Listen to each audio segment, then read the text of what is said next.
Olá, o blog Radar Econômico entrevista o professor Gustavo Franco, economista da Pontifícia Universidade Católica do Rio de Janeiro e ex-presidente do Banco Central de 97 a 99. Tudo bem, professor? E o blog Radar Econômico, que já traz notícias da imprensa nacional e internacional, vai passar também a tratar de livros, estreando com esta entrevista.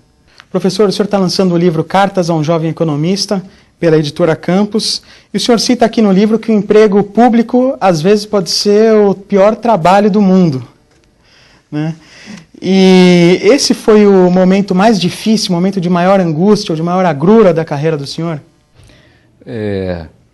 Foi, porque a experiência toda do setor público que eu vivi foi muito singular, acho que não é exagero dizer que foi histórica, durou vários anos.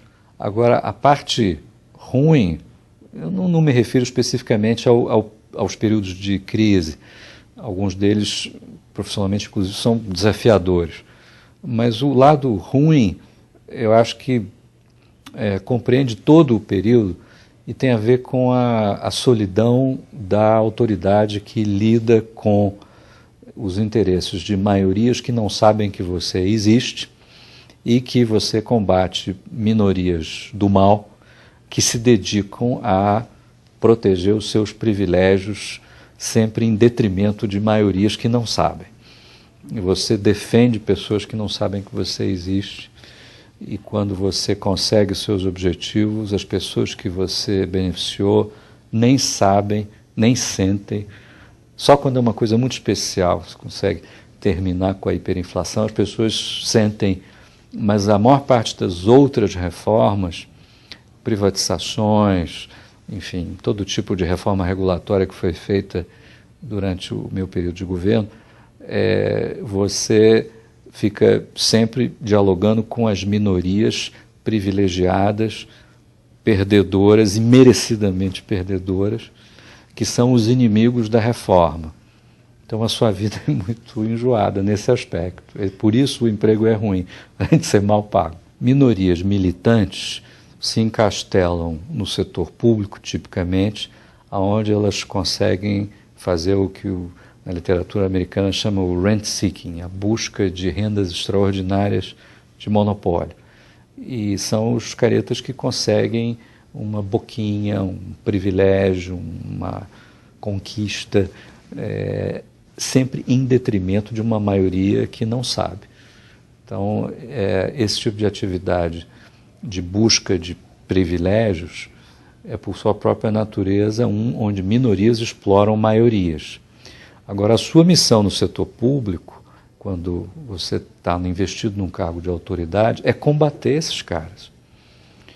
E por isso você tem inimigos que você olha no olho.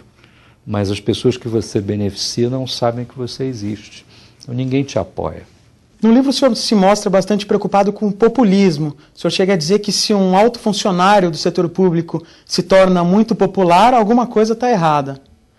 Agora, o que a gente pode dizer em relação ao cenário atual, em que o presidente é extremamente popular e ele dá continuidade justamente a uma política monetária que foi criada e consolidada no tempo em que o senhor estava no governo? Não, claro, tem um certo exagero aí. Essa solidão, em geral, faz com que você tenha uma sensação de que o mundo é composto exclusivamente de inimigos seus. Isso acontece quando você está na capital. Mas quando você vem para o litoral, vem para o Rio de Janeiro, vem para São Paulo, para a grande cidade, o quadro é inteiramente outro. Durante os períodos mais críticos, mais importantes do Plano Real, a agenda em Brasília é só de gente reclamando. É o movimento sindical achando que teve perda salarial, os empresários reclamando da abertura, todo tipo de gente reclamando das conversões contratuais. Você sai de Brasília com a sensação de que a URV e o Real foram um pesadelo. Aí quando você aterriza em Rio de Janeiro, São Paulo, aí você vê que não é isso. Aí você vê que você encontrou a maioria para a qual você estava trabalhando. Claro que O presidente Fernando Henrique foi popular ao fazer reformas. O presidente Lula é popular. Enfim, acontece das autoridades terem seu trabalho reconhecido e serem gratificadas com essa coisa tão gostosa que é a popularidade, que é uma recompensa profissional vinda daqueles que você beneficiou. Essa é a parte boa, extraordinariamente boa de trabalhar no setor público e ter aquelas grandes maiorias reconhecendo o que você fez. Isso eu só posso desejar que qualquer economista jovem consiga ter esse seu momento, que é muito especial. Professor, quando o senhor esteve à frente do Banco Central, o senhor tomou algumas medidas duras para combater a inflação, como o câmbio semifixo, que foi bastante criticado. Naquela época, a taxa de desemprego foi para 19%, segundo o Diese, o ritmo de crescimento da economia caiu muito e houve deflação em vários meses. Isso, o senhor, olhando para trás, o senhor acha que usou explosivos fortes demais para combater a inflação? O senhor acha que tomou algumas medidas que o senhor não tomaria, ou o senhor tomaria algumas medidas que o senhor não tomou? Lógico que não. Isso é bobagem. Quer dizer, não creio que seja possível demonstrar que o Plano Real tenha tido impactos negativos. Tome pelo menos os 2, 3 primeiros anos do Real, no quesito, em qualquer quesito que você quiser olhar. Quando nós estávamos do 4º para o 5º ano, que foi quando nós tivemos a crise da Rússia, a âncora cambial já estava bastante enfraquecida e era preciso removê-la. Agora todos nós tínhamos dúvidas se o Brasil já estava suficientemente desindexado, desintoxicado de inflação para poder largar a mão dessa muleta e andar com as suas próprias pernas. Nós não tínhamos, como também os críticos não tinham, e dentro do governo não faltavam críticos à política cambial, porém, nessa época, 99, eu conversava com esses críticos, e aí o sujeito vinha reclamar, o câmbio está errado, o câmbio está nos causando um problema. Eu disse, tá bom, o que você sugere? Vamos fazer uma maxi? Ou estamos preparados para tomar uma providência como essa e aguentar as consequências? Você tem certeza que a hiperinflação não vai voltar? Aí o crítico, em geral, saía da sala e deixava que eu tomasse a decisão. O tratamento que nós conduzimos foi que trouxe a inflação brasileira de 7.260% ao ano para 1,6% no ano calendário de 1998. Veio a crise de 99, mudou-se a âncora cambial, mas a estabilização já estava conquistada, entendeu? Então, zero arrependimento sobre o curso que nós tomamos. Não sei o que seria fazer melhor, desafio a quem diga que pudesse ter feito melhor. Temos orgulho do nosso trabalho. Foi uma vitória da profissão, da técnica, da boa técnica. Nós trouxemos os cânones internacionais e fizemos um trabalho bem feito. E guardo isso com carinho para o resto da vida. E nesse momento em que se discutia o que ia acontecer, como o governo ia se posicionar diante da crise, o senhor conta aqui no livro que o presidente Fernando Henrique Cardoso chamou o ministro Pedro Malan da Fazenda e disse a ele que cogitava adotar uma postura mais desenvolvimentista no mandato seguinte, no segundo mandato. Como que o senhor se posicionou em relação a isso naquela época?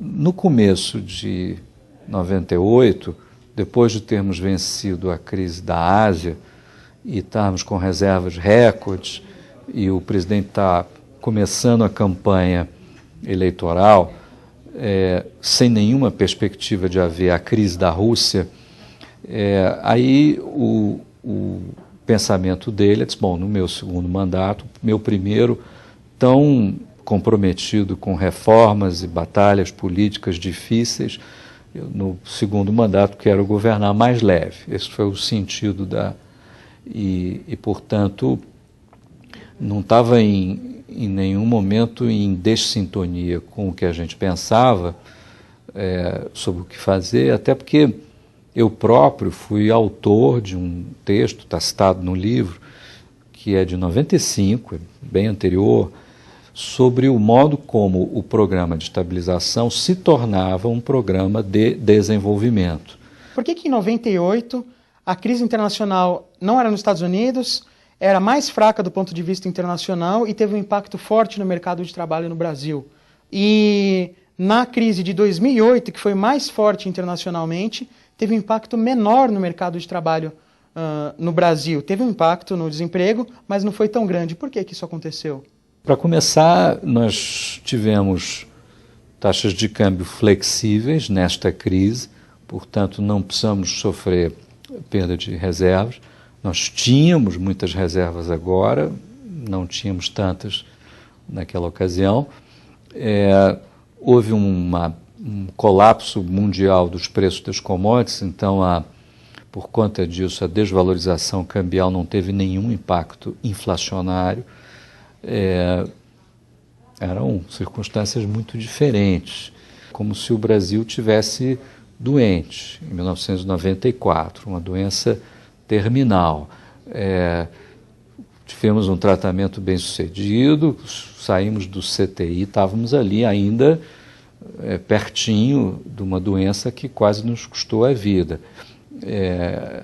Outra coisa é 15 anos depois do tratamento bem sucedido, depois de ter passado várias crises, com o organismo econômico com uma saúde completamente diferente, vem a crise, nós já temos a experiência, temos os instrumentos, temos mais flexibilidade, temos já muita milhagem, então fomos bem na administração dessa crise e houve muito menos desemprego do que naquela outra. Ótimo, mas as coisas todas estão ligadas. Os progressos que nós fizemos foram incrementais. Estamos bem hoje porque fizemos coisas certas durante muitos anos aí para trás.